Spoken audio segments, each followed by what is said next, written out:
qo'mitasi nomidan hal qilib qarori. Da'vogar Kusherbayev Rasul Qidiraliyevichning javobgar Lesen Group mas'uliyati cheklangan jamiyatga nisbatan naqd pul mablag'larini qabul qilishdan bosh tortishda ifodalangan xatti-harakatni noqonuniy deb topish, naqd pul mablag'larini qabul qilish majburiyatini yuklash va ma'naviy zarar undirish haqidagi da'vo arizasi qanoatlantirish rad qilinsin. Da'vogar Kusherbayev Rasul Qidiraliyevichdan davlat foydasiga 824 ming so'm davlat boji undirilsin.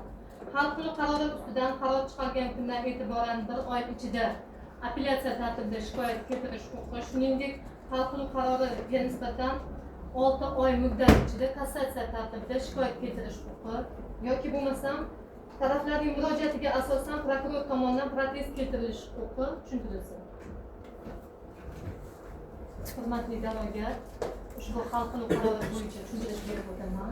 Ayni damda sizning da'vo talablaringizdagi javobgarga nisbatan naqd pul mablag'larini so'mni qabul qilishdan bosh tortganligini noqonuniy deb topishni so'raganingiz bo'yicha ma'lumki qonunchiligimizda belgilangan so'm bu milliy pul birligimiz.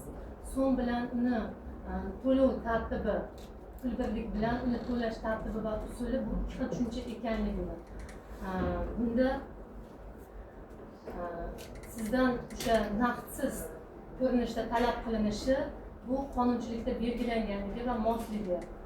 Hozirda naqd va naqdsiz pul to'lov shakllari tegishli qonun bilan tartibga solinganligini, to'lovlar va to'lov tizimlari xususidagi qonunchilikning 20-moddasida naqdsiz pul shaklida qabul qilish va naqdsiz pul shaklida to'lovlar hisob-kitob qilishlarni rivojlantirish belgilanganligini e'tiborga olib, sud da'vo talablaringizni asossiz deb hisobladi va uni rad qildi.